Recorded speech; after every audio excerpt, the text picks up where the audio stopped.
Hello 7th standard students, आज हम हमारा एसएस का 4th चैप्टर देखेंगे, राजपूत एज। सी इस चैप्टर के स्टार्टिंग में एक पैलेस का पिक्चर दिया है। अब ये पैलेस देखा सबने, जो भी ये पैलेस है ये कंस्ट्रक्ट हुआ है जो भी राजा थे एंशियंट टाइम के, उनसे। हमने ऐसे बहुत सारे पैलेसेस देखे हैं जो कुछ रुइंस मतलब कुछ खराब हो गए हैं, कुछ अच्छे कंडीशन में है, पर सारे जो भी थे किंग्स, सबके कंस्ट्रक्शन जो भी स्ट्रक्चर थे वो टाइम के, सबके कंस्ट्रक्शन में डिफरेंस है। हर जन ने एक जैसा नहीं बनाया, सबके स्टाइल्स को, कुछ लोगों ने अलग स्टाइल यूज किया, कुछ लोगों ने अलग स्टाइल यूज किया।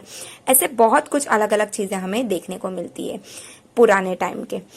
From this difference we can make out the period during which a particular structure was constructed।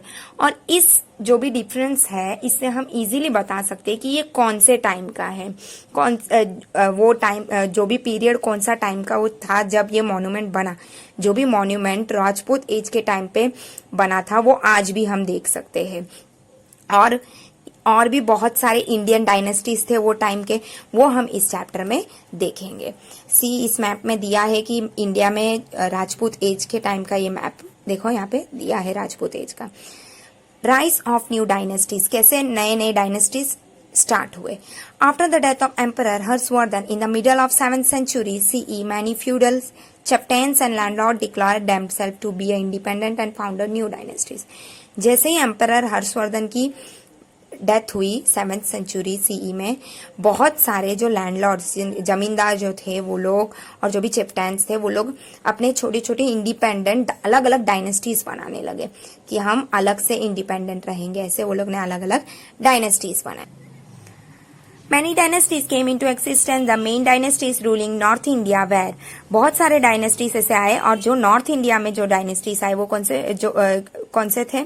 गुर्जार, Pratihara, Pala, Chalukya, Parmar and Chauhan dynasties. Among ये सारे नॉर्थ के थे। Among those in south India, और साउथ इंडिया में Pallava dynasty, Rashtrakuta, Kalyani Chalukya, Chera, Pandya and Chola dynasties establish हुए थे। The kingdom of early medieval period was divided into two part। दो part में डिवाइड हुआ था मेडिवल पीरियड का जो भी किंगडम था वो, north India and south India. First हम देखेंगे नॉर्थ इंडिया का। After the death of Harsha many kings ascended the throne of Kannauj। among them Yashovarma is considered as the powerful ruler. Harsh king के death के बाद बहुत सारे जन ने बहुत सारी राजधानी ली कनौज में, उसमें से जो यशोवर्मा था वो बहुत ही पावरफुल माना जाता था। After him the Pratihara dynasty establish its rule in Kannauj. उसके बाद प्रतिहारा डायनेस्टी स्टार्ट हो गई कनौज में। They protected India from Arab invention. उन्होंने प्रोटेक्ट किया अरब जो भी अटैक्स करते थे उनसे भी इंडिया को प्रोटेक्ट किया।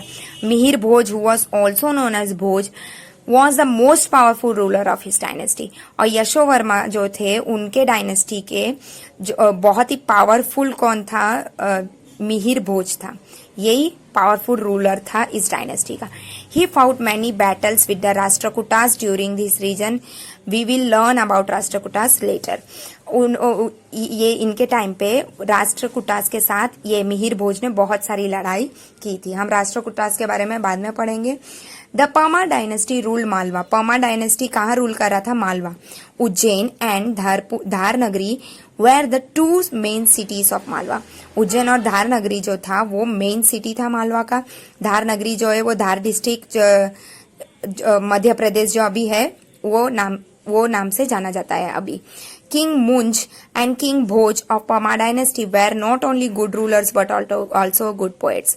वो जो किंग मुंज और किंग भोज थे परमा डायनेस्टी के, वो लोग सिर्फ एक अच्छे रूलर ही नहीं बल्कि वो अच्छे पोएट भी थे, कवि भी थे। They gave patronage to the scholars in their court। Raja Bhoj और king Bhoj made Dharanagari the center of studies, Vidyanagari, and established a unit vidyapeeth for the study of Sanskrit literature।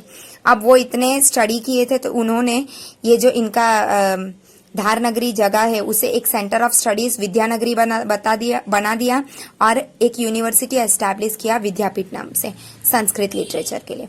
Many architecture monument were build during this time. The Paramaras fought many battle with the Chalukyas of the south. After the death of Raja Bhoj the kingdom of Malwa weakened. फिर परमार जो थे उन्होंने बहुत सारे monuments भी बनाए, और परमार जो थे वो चालुक्य साउथ के चालुक्य से भी बहुत सारी उन्होंने बैटल्स लड़ी। फिर राजा भोज के डेथ के बाद ये जो मालवा का किंगडम था वो धीरे धीरे क्या होने लगा, वीक होने लगा। The ruler of Pala dynasty and Sen dynasty ruled in Bihar and Bengal. अब पाला डायनेस्टी के और सेन डायनेस्टी कहाँ रूल कर रही थी, बिहार और बंगाल में। The ruler of Pala dynasty has added Pala to their names and so their dynasty was known as Pala dynasty. जो भी पाला डायनेस्टी के लोग थे वो लोग अपने नाम के पीछे पाला नेम यूज करते थे, इसी वजह से वो डायनेस्टी का नाम पाला डायनेस्टी आने लगा। Many Rajput rulers of Chauhan or Chaman dynasty ruled over the various part of Rajasthan during 7th to 8th century CE। जो 7th और 8th सेंचुरी के टाइम पे बहुत सारे राजपूत रूलर्स जो चौहान और छम्मन डायनेस्टी से थे उन्होंने राजस्थान में रूल किया था। उसी में से एक ब्रांच जो था Shakambhari place near lake Sambhar which is north of Ajmer, जो अभी नॉर्थ ऑफ अजमेर में है। वो in the beginning of 8th century वो टाइम पे उधर एक नया ब्रांच भी स्टार्ट हुआ, दूसरा एक डायनेस्टी का, जो सखम्बरी एक प्लेस है वहां पे स्टार्ट हुआ था। अजय राज ascended the throne of Sakhambari in the 12th century. He established the city of Ajmeru which later come to known as Ajmer। फिर अजय राज जो था उसने अपने जो भी राजधानी है उसे ले लिया। सखम्बरी कब लिया, 12th सेंचुरी में, और उसने एक अजमेरू सिटी करके एस्टैब्लिश किया जो आज अजमेर नाम से जाना जाता है। The rulers of Chauhan dynasty captured Delhi and capital of Tomar kings and establish their supremacy. अब जो चौहान डायनेस्टी के लोग थे उन्होंने दिल्ली को भी अपने अंडर ले लिया, और जो भी तोमार किंग्स थे और उधर उनकी राजधानी सुप्रीमेसी उन्होंने एस्टैब्लिश कर दी, ऐसा सुप्रीमेसी उधर एस्टैब्लिश कर दी। Prithviraj III and Rai Pithora was a powerful ruler of the Chauhan dynasty. अब पृथ्वीराज III और राय पिथोरा बहुत ही पावरफुल रूलर थे चौहान डायनेस्टी के। He is unparalleled in the history of India. Many stories and folk songs have been written about this bravely on the battlefield. इनके बारे में बहुत से स्टोरीज और बहुत सारे फोल्क सॉन्ग भी लिखे गए, इनकी बहादुरी पे लिखे गई है। Chand Bardai a famous poet has written the Prithviraj Chauhan valour in his epic Prithviraj Raso. जो चांद बरदाई करके एक फेमस पोएट थे उन्होंने पृथ्वीराज चौहान के वैलियर के बारे में उनके एपिक में लिखा, Prithviraj Raso. We shall learn about the battle between Prithviraj and Shahabuddin Muhammad Ghori later. ये इनके बारे में हम बाद में पढ़ेंगे डिटेल में। The Gohils and Gohils of Mewar who was later known as Sisodia Rajput hold a unique position in the medieval history। अब मेडिवल हिस्ट्री में एक अलग ही पोजीशन था किसका, गोहिल्स और गुहिल्स ऑफ मेवार के, जो सिसोदिया राजपूत के नाम से जाने जाते थे। It is said that Bappa Rawal establish this dynasty during the Rajput era. ऐसा कहा जाता है कि जो बप्पा रावल थे उन्होंने ये एस्टैब्लिश किया था ये डायनेस्टी को, कब, राजपूत के टाइम पे। during the Rajput era, the Chedi dynasty ruled over Jabalpur, which is the south of river Narmada, Madhya Pradesh. जो अभी जो नर्मदा रिवर के साउथ में मतलब मध्य प्रदेश में है, वहां पे उस टाइम पे चेडी डायनेस्टी रूल कर रहे थे जबलपुर पे। It is known as Chedi dynasty of Kalachuri with its capital at Tripuri, present day. आज जो तेवर नाम से जाने जाते हैं वो कैपिटल था चेडी डायनेस्टी का। In the medieval era in Gujarat the Rajput. अब मेडिवल एरा के टाइम पे जो गुजरात में कौन से देखो राजपूत डायनेस्टीज थे, Chavdas followed by Solankis ruled over Anhilwara. Solankis कहाँ रूल कर रहे थे, अनिलवाड़ा, पाटन, और भी बहुत सारे वेलियंट रूलर्स थे जिनके बारे में हम बाद में पढ़ेंगे। Next is south India. During the Rajput era many big and small state were established in south India.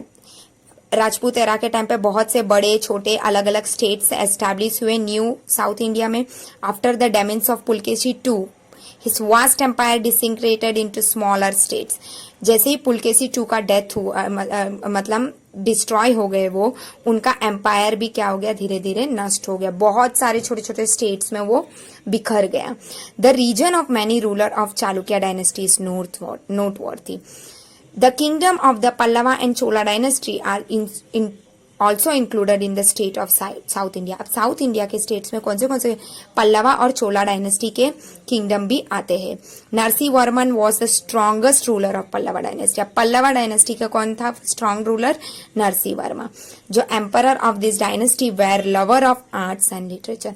और ये डायनेस्टी के लोग क्या थे? उनको आर्ट, जो भी आर्ट है और लिटरेचर स्टडीज जो भी है उससे बहुत ही प्यार था. The Kailasanath temple of Karachi is the best example of Pallava architecture. जो कैलासनाथ टेम्पल है कांची में, सॉरी कराची नहीं, कांची में जो टेम्पल है वो बेस्ट एग्जाम्पल है पल्लवा आर्किटेक्चर का.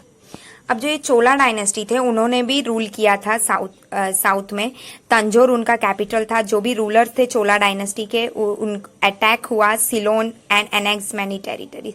उन्होंने अटैक किया सिलोन पे जो अभी श्रीलंका है, उससे अटैक किया और उधर से बहुत सारे टेरिटरीज को अपने अंडर ले लिया. The Cholas had a powerful navy because of which they could attack countries even across the sea. Cholas की इतनी पावरफुल आर्मी थी, नेवी थी कि वो जो समुंदर के पार भी दूसरी जो कंट्री है उस पर अटैक करके जीत जाते थे easily. Raja one adapted a very systematic way of administration in his state. He started with the measurement of land and local self government. अब जो राजा वन थे उन्होंने बहुत ही सिस्टमैटिक वे में अपने स्टेट की राजधानी की और उन्होंने स्टार्ट किया कि मेजरमेंट ऑफ लैंड और जो लोकल सेल्फ गवर्नमेंट उन्होंने स्टार्ट किया था. Apart from them the Rashtrakuta, Chera and Pandya dynasty are also ruled in south India. सिर्फ पल्लव चोला नहीं थे, और भी डायनेस्टीज थे जैसे राष्ट्रकूटा, चेरा और पांड्या डायनेस्टी जो साउथ इंडिया में थे. So it is evident that many dynasties rule at different places during the Rajput age. इससे पता चलता है हमें कि बहुत सा राजपूत एज में अलग अलग जगह पे अलग अलग डायनेस्टीज रूल कर रही थी. There were frequent battle between them to annex each other area. लड़ते थे एक दूसरे का एरिया को अपने अंडर लेने के लिए. Due to the internal conflict, there was no unity among them. उनके अंदर यूनिटी थी ही नहीं. Foreign invaders took advantage of this. We will discuss the administration and culture during the Rajput era in next unit. Next unit में हम इनके administration के बारे में भी पढ़ेंगे. और इनके अंदर यूनिटी थी ही नहीं, इसका फॉरेन जो बाहर से आए थे ब्रिटिशर्स उन्होंने फायदा उठाया था. Rashtrakutas ruled south India with the fall of Chalukya dynasty. जैसे ही चालुक्य डायनेस्टी गिर गया फिर राष्ट्रकूटा रूल किए साउथ में. Rashtrakuta came to power. Rashtrakuta means head of state और एरिया. अब राष्ट्रकूटा का मतलब क्या है? हेड होते हैं जो स्टेट और एरिया के head. It is believed that the founder of the dynasty was an officer of the community and hence the dynasty was named after him. ऐसा माना जाता है कि जो भी हेड थे ना वो कम्युनिटी के एक ऑफिसर थे कुछ कम्युनिटी के, इसलिए उनके नाम से ये डायनेस्टी का नाम रख दिया गया. Out of many rulers Govind III was the most powerful king. जो बहुत सारे रूलर्स थे पर गोविंद III उसमें से बहुत ही पावरफुल था. इन 8th सेंचुरी उसने अपनी पावरफुल किंगडम एस्टैब्लिश की. कहा? डिक्कन में एस्टैब्लिश की. The Pandyas also ruled over south India. अब पांड्यास भी थे जिन्होंने साउथ इंडिया में रूल किया. जो पांड्यास थे वो ऐसा माना जाता है कि वो एंशिएंट टाइम्स थे. Megasthenes the Greek traveller notes the female use to rule in this community. अब जो ग्रीक से आए थे ना लोग इंडिया में, मेगाथेनीज एक आए थे ट्रैवलर, उन्होंने ये नोट किया कि पांड्या के टाइम पे फीमेल्स भी रूल करती थी. सिर्फ राजा नहीं, रानियां भी रूल की थी अपनी कंट्री को.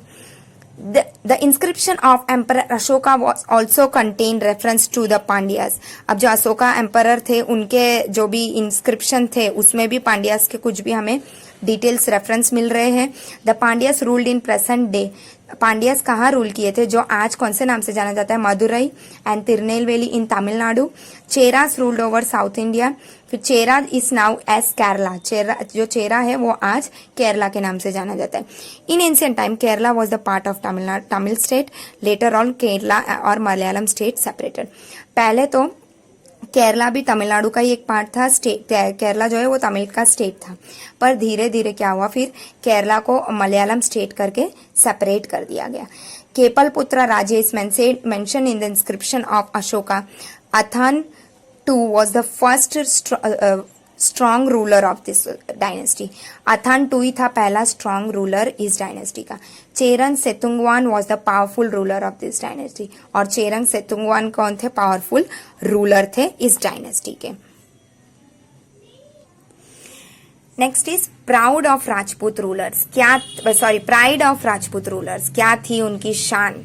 Rajputs was very brave. They felt proud to give up their lives for their country, to die but never fear, to protect those who seek refuge, to speak the truth and fight for truth were the special traits.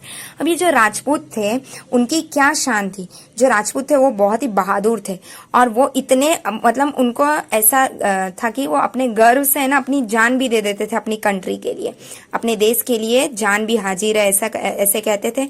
और वो डरते नहीं थे। To die but never fear, मरेंगे पर डरेंगे नहीं। और ये भी था कि वो अपने कंट्री को प्रोटेक्ट करते थे और हमेशा सच बोलते थे, सच के लिए लड़ते थे।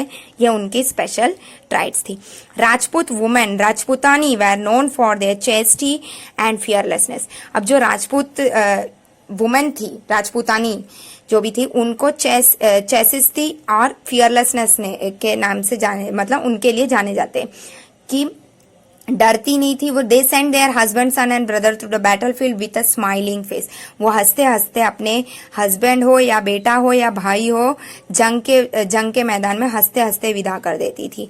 दे were so brave that if they need to be they fight on the battlefield. They preferred Johar to burn alive if their husband were defeated or attain martyrdom in wars. अब ये इतनी ब्रेव थी कि वो अगर ऐसे जरूरत पड़ता था कि कभी बैटलफील्ड में किंग जो है वो हार गया या तो शहीद हो गया है, तो ये लोग अपने आप को जिंदा जला देती थी। जौहर सिस्टम ऐसा एक था, पहले चलता था, उसमें वो लोग ब्रेव थी। The heroic story of Rajput age are engraved in golden letters in the history of India. आज भी जो हमारी हिस्ट्री ऑफ इंडिया है, हमारे भारत के इतिहास में सुनहरे अक्षरों से लिखा गया है राजपूत एज की हीरोइक स्टोरीज के बारे में। सो यहाँ हमारा चैप्टर खत्म हुआ। Thank you.